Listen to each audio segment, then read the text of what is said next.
My name is Andrew Perkins. I'm from the Norwegian University of Science and Technology. But actually today I'm representing the World Association of Newspapers and News Organizations, WAN-IFRA. And we have been running a masterclass. So while you have been listening to the conference, going around to trying VR productions, being able to experience, we've actually had lots of people that have been working very, very hard, starting from Wednesday morning, finishing just a few minutes ago in a VR journalism masterclass, which Clayton, the World VR Forum, and the World Association of Newspapers, WAN-IFRA, put up together. Yes. So this is our real good joint work. We have given birth to a new journalism training program for the future. So we've organized it with the World VR Forum. We have the WAN-IFRA, we have the University of Neuchâtel, and in WAN-IFRA we have something called the Global Alliance for Media Innovation. This is a body that tries to identify where innovation is necessary for journalists, for the whole news media sector. Putting up this training workshop has been extremely exciting, and we are going to have a small session here. In a short while, I'm going to have a few other people up on stage, and we're actually going to tell you what we did. And at the end of it, you will be guided to where you can actually see the stories that have been produced during these 3 days. And I'm going to apologize now if my phone rings and I leave the stage, but I'm happy to deal with a situation that's important to the conference, and so it's not like I'm stupid and I left my phone on, okay? So I'll apologize now if it does ring and I step off. Thank you. Go ahead, let's start. So the WAN-IFRA team, which have been putting this together, is myself and Stephen Fozard, who's the project director for GAMI at WAN-IFRA. So I'd like to invite Stephen up on stage. We also have two of the instructors that have been working in the masterclass. This is Loic from GoPro and Martin from Into VR. Please enter the stage.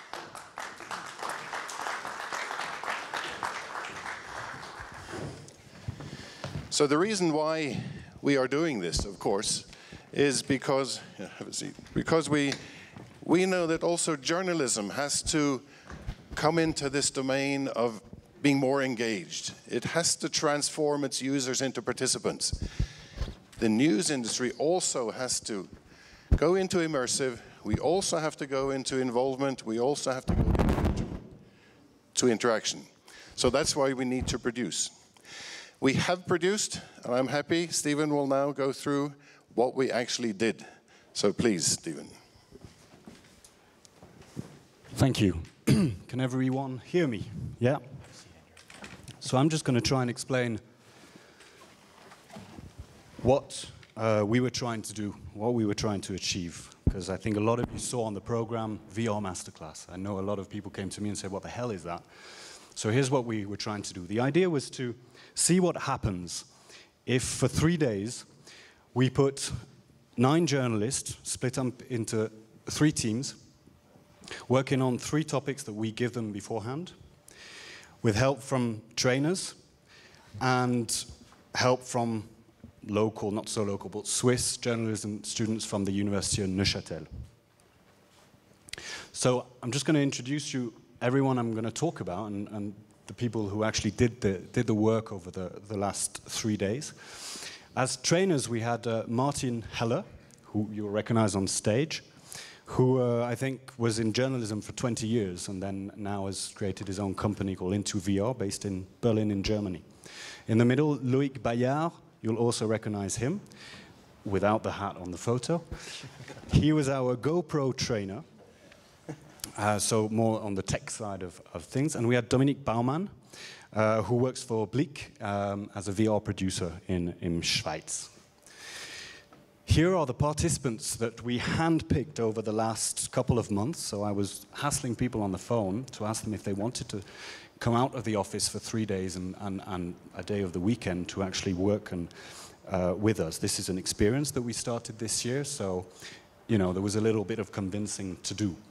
So we were very lucky to have quite a lot of country represented, and from not just around the corner, but also from Mexico and Kenya. Nicolas Becker from L'Echo in Belgium. Most of them are in the room, by the way. Nathan Griffiths from the USA, from Associated Press. David Huck, From Switzerland, Bilan magazine.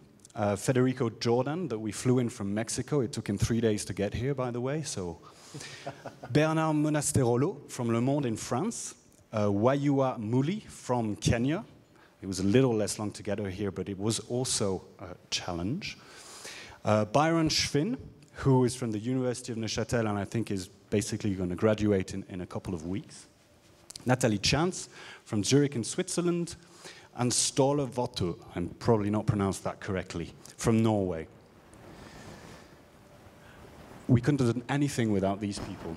3 lovely ladies called Melanie, Rebecca, and Celine. There was one in each team, and they were crucial because they were helpers and facilitators to write a pre-briefing document so that the teams would know what topic they're going to work on and the stuff they need to know, the people they need to meet if they want to interview, etc., etc. They did a fantastic job 2 weeks before the event, and all this, you need to know, is part of a their journalism master's course.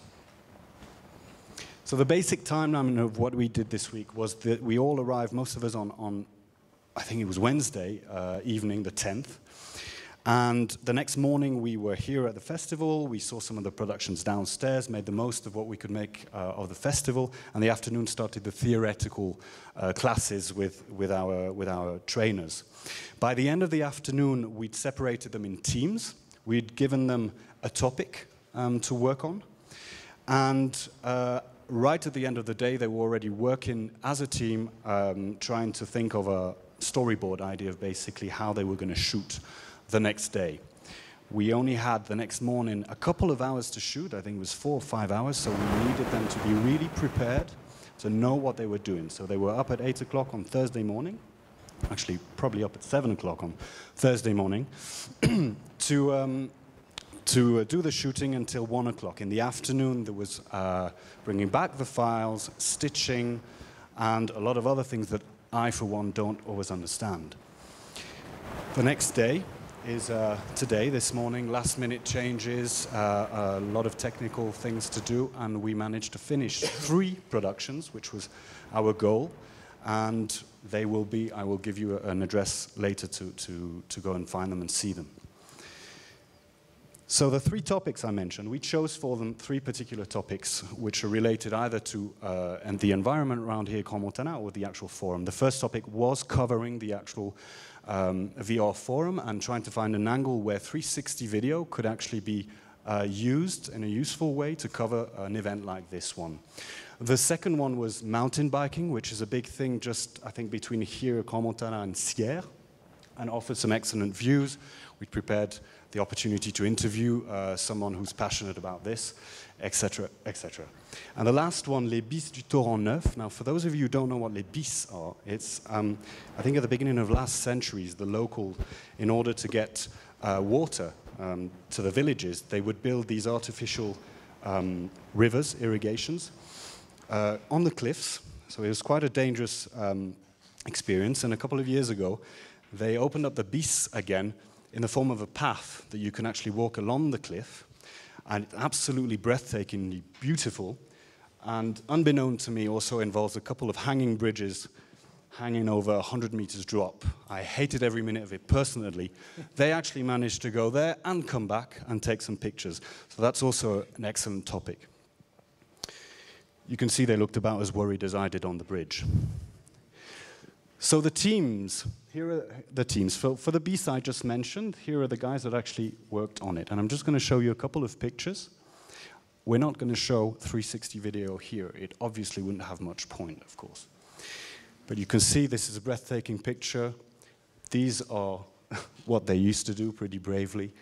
And one of the challenges that the team mentioned to us is, we've seen a lot of photos of the bis, and in the pre-briefing document there were photos of the bis. But when we arrived there, we realized how a photo didn't quite do justice to the place.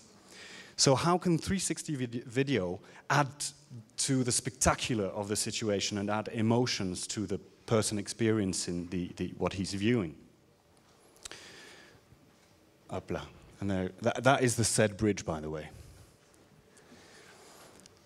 Just some other photos. The next team, team number 2, who were here based at the VR Forum. And as I said before, their challenge was how can we use 360 video to cover an event like this? And speaking to the team during their work yesterday afternoon, they told us, well, what we wanted to do was to try and make the most of having not only this type of picture, but a bit of place on the picture, so that they filmed, for example, someone who's experiencing using goggles, but then if you turn to the left, they incrusted what the guy was seeing when he's experiencing using the goggles. If you turn to the right, I think what they managed to do was that there was an interview of the creator, which is, I think, an interesting way to have 3 times as much information. These are a couple of pictures. You may have seen them running around. The last topic, mountain biking. This is the team that filled in that role. And again, there were some excellent shots there. One trick for them, a tricky situation for them was with the sound in the outdoors. And they tried to fix the Omni camera to the biker or to the handlebars. The challenge after that is the stability of the image. And when actually watching, apparently you're this close to feeling a bit woozy, I've been told. Here are a couple of other shots of the shooting. Now, to see these stories, they've just been, I've been told, they've just been uploaded on the World VR Forum Facebook page. You can find them there, and tomorrow they'll be in the dome outside, the Red Bull tent outside, all day with the goggles. You'll be able to watch them. So I strongly recommend to go and watch what they did. As I say, it was probably about altogether 48 hours of work, so it's a real challenge, and apparently they did really well. So that will be my last word for now. I'd like to thank everyone who participated, all the journalists who were in the room, who did a fantastic job. We're going to now have a couple of details on some, if it changes, on some technique things, and to talk about that, Loic is going to take the mic. Thank you. Thank you.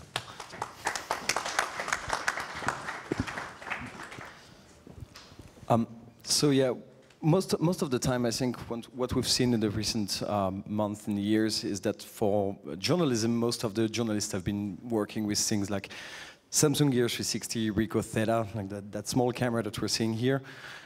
Those small integrated systems and that are easy to use, but that do not get to the quality that you might expect for a professional broadcast. And one of the challenges that we wanted to have here as well was to use something that was a little bit more consequent, which is the Omni camera.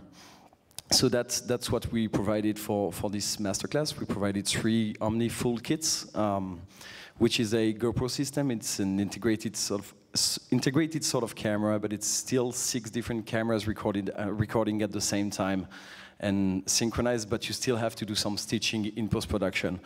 And that was one of the main challenges, I guess, for that masterclass. Was I saw on one of the slides, the team for the mountain bike experience was saying that one of the challenges was trying to do in 24 hours what the specialists do usually in a week.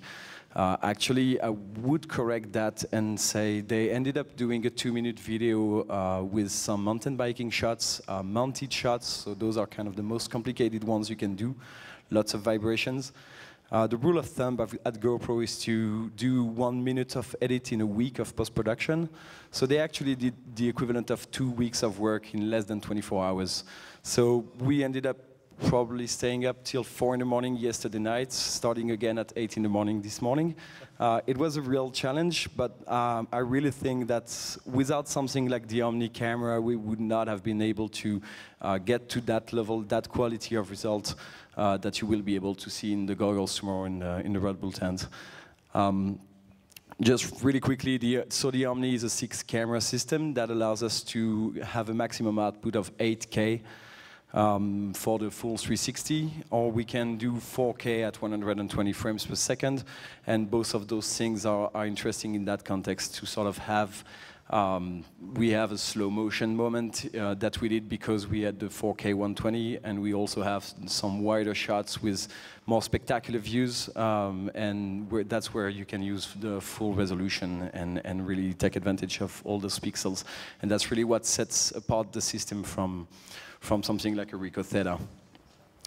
The other part of the Omni system and the other real part of what we actually spent most of the time doing was the post-production. And one of the real advantage of the Omni system, and one thing that allowed all the teams to start working pretty quickly, was actually the Omni importer. Because the system is synchronized and because we have some specific metadata within the files, we were able to start importing the files and start rendering some proxies, some 2K low quality proxies, but that were enough to sort of see which of the shots works, which of the shots don't. So that allows the editors to start working really quickly in Adobe Premiere, starts putting together the experience, and that also takes time off the stitching, because then you are only stitching the parts of the experience that you know you are going to use in the end.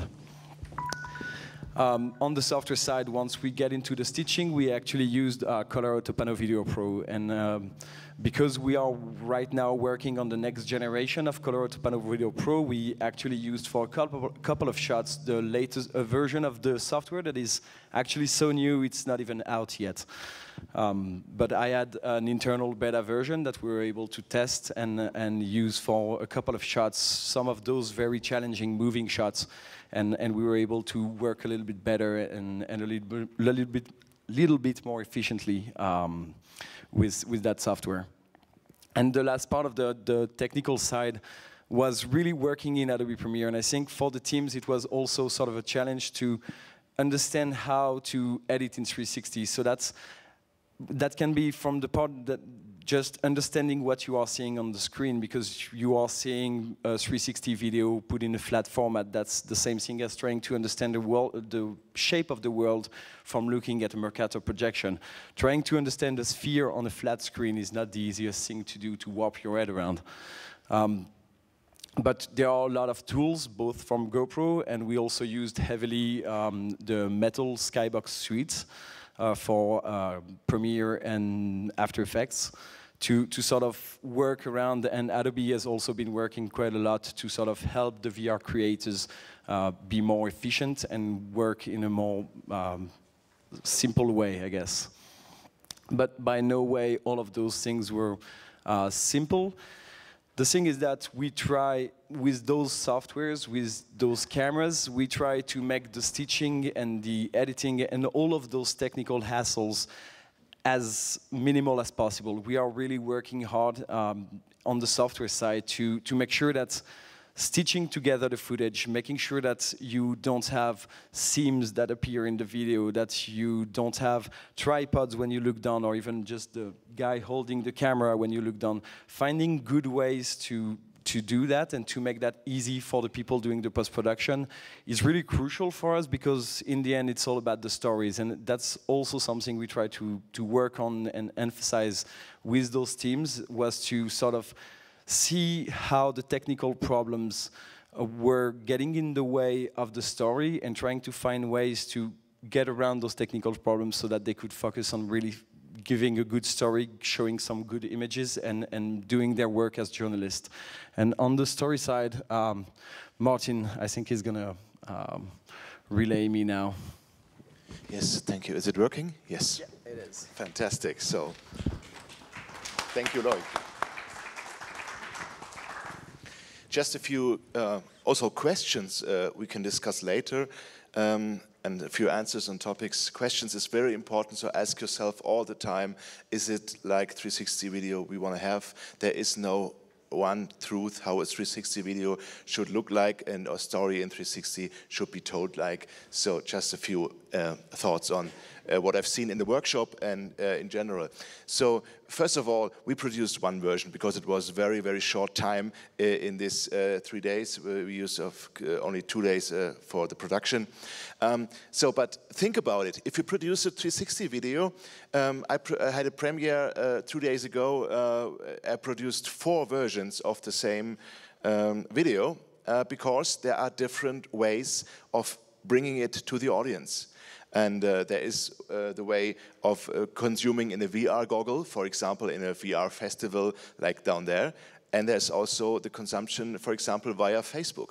And if you have a Facebook user, he's scrolling via his newsfeed and has a very, very slow attention for every posting. He's decided in a second if he wants to consume this content, if you want to click on it to open up the audio or not. So think about it when you discuss the way you produce 360 video. But also in things like camera position. Here they mount the camera on the mountain bike for a first-person view. And I just have watched it on the Facebook page of World VR Forum. It's online there. It's exciting. It's fantastic pictures. You can like, if you have it only on your mobile phone, it's fantastic. But I would maybe not really give it to an unexperienced old person like my mother or father that has never been seen a 360 experience before, because it is exciting. The camera is always there where the user, the head of the user in the end is. So you're like with him on the mountain bike going down the hill, and there are some like curves. And so regarding motion sickness, there are different types of users. Some are more sensible, and so you have to decide for which audience, for which device you want to have which version. This is one of the questions. The other thing is length. Of course, you have to, when you want to have success in Facebook, you have to care about Facebook's algorithm that is working with videos. So completion rate, for example, is important. Also, how many % of the video is consumed with audio or without audio. And if you have a very long video, you normally have problems in Facebook. Otherwise, it's totally compelling. But as I told 2 days ago, I published this video, and the longest version was 9 minutes, which was great for a VR cinema situation we had in the premiere. But I would never put this 9 minutes version on Facebook, for example. Yeah, opener, I talked about it. Is it an autoplay starting video? Is it in an environment like, for example, a smartphone with a Facebook app? A user with a smartphone and a Facebook app is not expecting 360 video. He's, of course, expecting 360 video in a way, but he's never knowing. He's not having his earphones in the ears. So think about it. How do you grab the attention, especially on Facebook, compared to a situation in a VR cinema? In a VR cinema, you can maybe go more slow start. You may have maybe something like an opener with a title. You can maybe start with a very open shot and then go to the detail. So this is a question you have to face. And yeah, excitement, information I wrote is a bit the question. So if you have a stunning view, like you're being on the bridge of this Bliss story, or you're riding on a mountain bike, you cannot tell like too many facts and numbers because nobody hears these facts when he's riding with a goggle on a mountain bike. So you have to think about it like in a normal film, where to put the information that really have to be known by the audience. We, of course, did talk a lot about the style, about how you edit it. So how long is a picture? There is no single rule. Of course, a 360 video picture is much longer than a normal video picture, which is 3 seconds. We say normally at IntoVR minimum 10 seconds is a 360 video picture. But in this case, we have a picture-in-picture situation. And there is the graphics on the other side of the picture. And there is this stunning view. So you need time to see this and even to hear information by the persons telling the story. So there is no one rule. And this picture, I think it's more than 20 seconds to explore it. This I want to show you just also as a small provocation, maybe. So we are talking a lot about VR journalism, and this is the World VR Forum. And so we are making it very important. But what is journalism? Yeah. So journalism is not only riding a mountain bike down a hill and the mountain bikers telling the story about these tracks, or just talking about the infrastructure of this beautiful place, Grand Montana. So this can also be like a PR or marketing activity. My German colleague, journalist Deniz Yücel, he is in prison in Turkey because he made journalism, politics journalism in Turkey. So I think our VR masterclass when we would have it in like Berlin or Istanbul or Paris, we would have maybe chosen other topics. So it's, of course, it's fantastic for 360 video here. You have these stunning views. It's fantastic. But is it journalism? And what else do we need? And this posting on Instagram I just found today. Therefore, I wanted to show it to you. It is a journalist. It is a good journalist. Famous. It's a really good journalist. He is writing. I tried to translate in my horrible German English. He wrote in this Instagram post, "Just landed in Hamburg." It is Venice, but so he's joking a bit. And what is standing there? Hey, the new news VR app by Die Zeit, which is a really good, high-quality medium in Germany. How hot is this? Journalism as an interactive right. Especially the portrait of Martin Schulz, who is the candidate for chancellor in Germany, is in a 360-degree 4K video going much more under your skin. So he's making fun of 360 video and VR journalism, and maybe a bit about us, maybe a bit about me, because we are talking so much about VR journalism, and we are showing like sometimes experiences that is really stunning, cool, excitement, but is it journalism? What do we need for really good journalistic brands? And the last thing is really to come back to my beginning is think about really about the audience, about the situation, but also check your material if you produce 360 video in a VR goggle, not only because of the motion sickness question, sometimes you see problems. Also this team with Lebis, we saw problems, we saw small mistakes as we watched in the VR goggle that we didn't see just on the screen.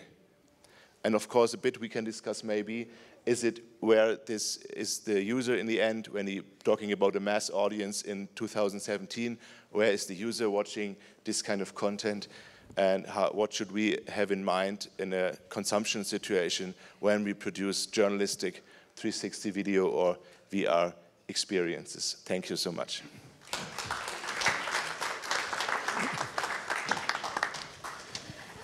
Thank you very much. So our vision when we joined forces with the World VR Forum was that we would try to take immersive journalism one more step. Instead of talking about it, we would actually see if it was possible to handpick 9 journalists and make 3 stories and have them finished by the end of the World VR Forum. And they are. As you said, they're already online, are they? Yes. So we managed to do that. Now, the masterclass concept, I see many of the journalists here. If you want to talk to them afterwards, I'll have them all rise so you can see who they are. But for the discussion, I think it's more important if you have any questions to the panel. Is there anything you would like to know before I sort of start to do my questions and maybe I have a little chat with Clayton? Anyone have any questions to the panel? Just wondering, you did these VR experiences, but what was your experience doing these VR experiences? What are the highlights and lowlights of what you did? If you can just give one highlight, one lowlight, what you would like to see improved and what you think is really there and is great.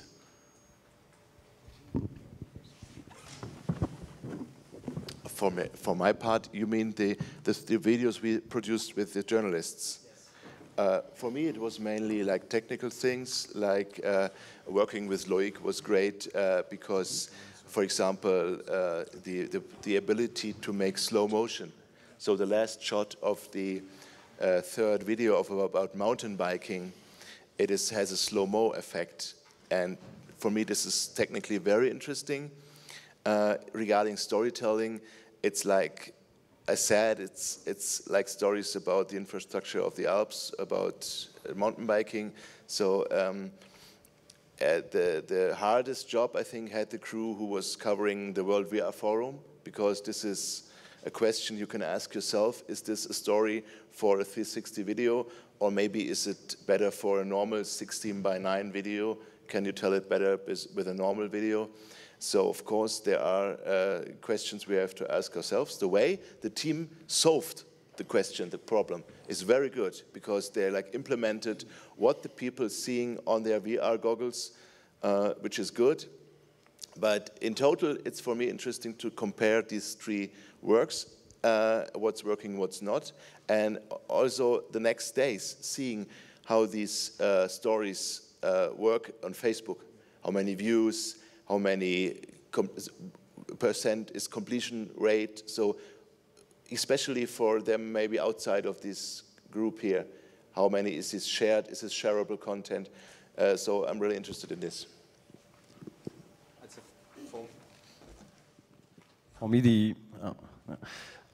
For me, really, the highlight was more about seeing a challenge like that is seeing something done in such a small amount of time is really exciting. It's really great to be able to get to that level of completion, because I feel that the quality, the overall quality for some of the people who were participating in the masterclass were really inexperienced, had never done any 360 video in their life, and seeing what we achieved in such a small amount of time is really, really impressive. But that highlight is also part of the low light. I mean, it's frustrating. I mean, Martin talked about like the motion sickness with the mountain biking, and I know for a fact that if I could have just had a day and a half or 2 days to work a little bit more on the stabilization, because motion sickness is just because you still have vibrations. If we could just get the horizon perfectly flat at all time, motion sickness is not a problem anymore. And so like just being frustrated because you want to get to that perfect result and you can't. And that's interesting because it's also some of the constraints of journalism. Sometimes you get a story, you have to put it out there. You have to find it, find the story, find a way to tell it, and then distribute it. So it was really frustrating and challenging, and that's, I'd say, both the highlight and the low light. Yeah. My highlight was when we were told before getting up on stage that everything was online. Hi, my name is Wei Sang. I'm from Beijing. I'm also the general manager of education business section of HTC Vive. Actually, I would like to connect you a very important resources called 720yun.com, a Chinese company, which pretty much doing the 360-degree video contents of probably tens of thousands of sites in China right now. And they have a registered professional video, professional basis of about 250,000. And every day there are about 5 million page view. And it's a very sound business. So I think that what you are doing and you are proposing here, I don't know whether if it's like a kind of isolated event that focusing on mountain, and this is Montana, Crane, Montana area. I mean, probably there should be like a pan-Europe or even worldwide such a community. And I mean, basically spend the time and look at the 720yun.com. It's a heavily visited site, a lot of high quality 360-degree videos of across China. That's excellent, and thank you, because that's why you're here, is to educate us on what is happening in China. I'd have to say that the exciting thing that I was trying to get out of this was when you saw the New York Times and the Guardian developing divisions of VR journalism, we just wanted to jump in feet first. And I've seen all three stories. I was in my office when they appeared on the Facebook page, and I was so proud to see what had been accomplished as, again, and an amazing, difficult feat without a doubt. And you're right, there were challenges along the whole way, and a lot of time was spent achieving it. I hope that the World VR Forum will host this every year for the next 10, 15 years as our annual summit grows. But I also think that the technology will catch up with us and probably surpass us to the point that this crew of journalists will be streaming a live story with all these things solved, and it'll be amazing. And that's going to be the next step at some point. Please. Hello. So I wanted to ask a question about the creative aspect of editing in 360 videos. I've been working as an editor myself in the past years, and I know that it can be challenging when you cannot hide anything, like it is in 360. You have to capture everything, and you cannot find a place to hide. So how this challenge was faced in this case? Did you think that that was a challenge, or was it an opportunity? Or I can do first and brief. For me, since I'm really on the technical point, more or less, for me, it's a technical challenge. Like hiding, as I said, sometimes you just like hide behind, like underneath the camera, knowing that you might be able to hide yourself. You can also just we have like pictures of us running to hide behind bushes, and yes, it's a challenge because it's a different way of working. That's the only, I joked about that with some people, is that like 360 video is the only type of videography where once you start recording, you have to stop working. It's usually once you press the shutter button, you start actually like framing and focusing and everything. Here it's the exact opposite. You press the shutter button and you run somewhere to hide, and you just gotta cross your finger that everything is gonna work. Or you hide somewhere, and then you also can patch yourself out of the experience. You can like create a JPEG mask, and that's interesting because I think a lot of some of the journalists from the group were asking that questions about ethics, basically. And Nathan at some point was saying, well, I'll never trust a photo again. Seeing how I was showing him how to hide the monopod and the tripod and everything, all the rigging. And I think that can ask some questions. Martin, you might have some thoughts on that. Me as a journalist, of course, I don't like to give the control to the protagonist, to the interviewed person. So I want to ask questions. I want to do my job as journalist, as interviewer. So of course I try to find places where the person standing in front of the camera, in example for an interview, can still hear me. I can maybe shout. How do I control what he's saying? Of course I have an earphone with a wireless lav mic from his audio, he said, that I can really talk to a person. You have to really, of course, tell the protagonist that the camera is like a person, is like a reporter. He's talking with the camera. I've read a really nice sentence. So, a colleague from Berlin, she was also a lot of interviewing in China. She said, "Hey, this is like a artificial head. It has 6 eyes, and please tell him the story." So like the 6 eyes of the 6 GoPro cameras. And the other thing is, sometimes you cannot even let the camera in a situation because it's too dangerous. You cannot even hide yourself. So I was in Stockholm on a huge bridge in public, and I would like have to run like 400 meters, and I didn't want the camera like 400 meters away. So what I did is like going like 80 meters away, and then maybe like putting the smartphone as being a tourist, so behaving like a tourist, making smartphone pictures, and in the mirror of the smartphone, I trying to have a look at my camera that it's not being stolen. And the other thing, I was in Detroit, in these areas where the former car industry was, and now is drug scene, and it's pretty dangerous.